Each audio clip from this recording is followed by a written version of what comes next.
Hello everyone, Tiago here from Tea Encounter. On our last video I spoke about one of our favorite teas, the Shaoangshu tea, and today let's travel to the South Yiwu area of Tongqinghe. So the recent history of Tongqinghe actually starts in 1994. This was the time where a group of Taiwanese tea merchants decided to visit Yunnan, and they visited Jinhong, the Sichuanbana capital, and they asked their local guide to visit a place called Yiwu. And to their great surprise, their local guide was totally unaware of a place called Yiwu and recommended them not to visit Yiwu in search of tea. They insisted. Although the production of large-scale production of tea in Yiwu had been halted for half a century, the Taiwanese knew that many famous tea brands had actually originated in Yiwu. Brands like Tongqinghe and Tongqinghe had used Yiwu tea materials into their cakes, and of course they wanted to have access to those resources. So these brands that I just mentioned and these Yiwu teas that I mentioned were really famous teas back in Taiwan. And that says a lot about Yiwu tea, because these were very aged teas in Taiwan even at the time. And that's one of the interesting things about Yiwu tea, is that it's really straight after processing, it's a really, really tasty tea, but it also has a proven track record of aging really, really well. And of course the Taiwanese knew that. It was a poor and unremarkable place prior to this visit of the Taiwanese tea merchants. People were still processing pu'er tea as loose tea, but they were not really pressing the leaves into cakes. There was an encounter at the time between the Yiwu local government and the Taiwanese tea merchants, and Mr.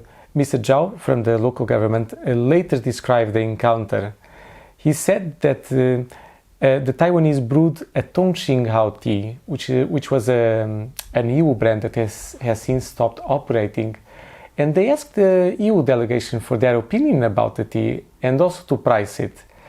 Mr. Zhao from the Yiwu delegation said it was really good and it was very, very smooth, and said it should be worth between 400 and 500 yuan, but he actually thought that he had overpriced it. To their astonishment, actually, the tea was sold in Taiwan at the time for 15,000 yuan, and as you can imagine, this was really shocking for the Yiwu local people. This was really a really poor place, and to be explained that some of their teas and local resources were being sold elsewhere for really astonishing prices was an amazing opportunity for the population there. This led an amazing revitalization of the tea industry in Yiwu, and also led for the quest in search of tea materials and tea trees along the Yiwu tea forests. This is what led to many plantations that today are so famous to be found by the Yiwu local people. One of the places discovered was Tongqinghe, where tea grows in a remote forest area about 5 kilometers, that's 3 miles, directly south from Shaoangshu tea growing area. The altitude is around 1500 meters, and the tea is managed by the Yao people. Tongqinghe is actually a tea that became quite famous in the last few years, especially from 2010 on. It grows within the Yiwu Goyolin area, so that's the Yiwu protected forest.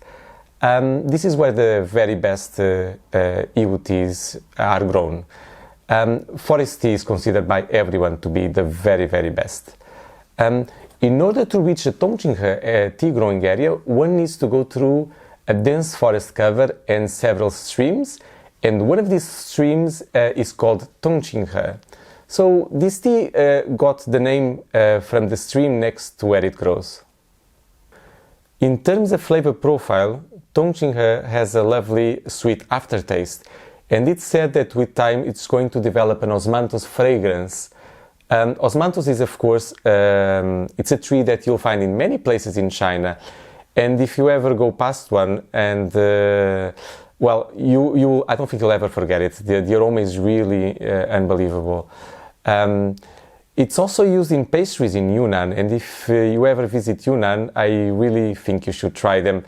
Even if you're not so much into sweets, they're really, really special. So Tongqinghe is a very elegant tea. It is said that it tastes like steel and that it has a wild energy flavor.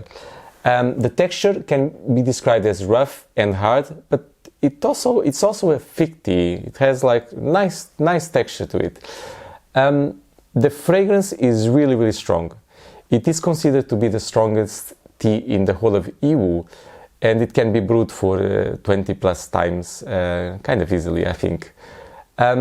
If you are sensitive to qi and to body feelings from tea, then Tongqinghe is considered to be also a tea that has the strongest qi in the whole of Yiwu. And it's often compared to another famous tea from Yunnan in that respect. So it's often compared to Laobanzhang, and it's many times it is referred to as the Laobanzhang from Yiwu. Of course, Laobanzhang is one of the most famous teas in Yunnan. Okay, so we pressed small trees already twice of this tea. So in 2021 and 2023, we pressed the Xiaoshu version of this tea.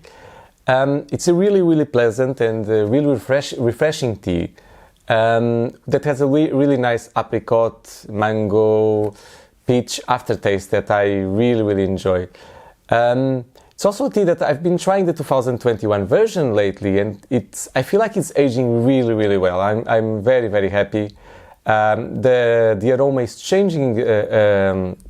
Has changed already, but it's still really, really nice. Still within this kind of like refreshing apricot aromas that I really, really enjoy. Okay. I also want to say, well, just out of curiosity, something that happens every year during harvest season in Tongqinghe. So the farmers, they basically police the roads that lead to Tongqinghe because, of course, they're very worried that someone might steal their leaves, their precious leaves. So people will have the farmers will definitely like organize 24/7 roadblocks in the only road that leads to Tongqinghe. To make sure that their tea is protected. Well, that's it. I hope you enjoyed this video. Until next time.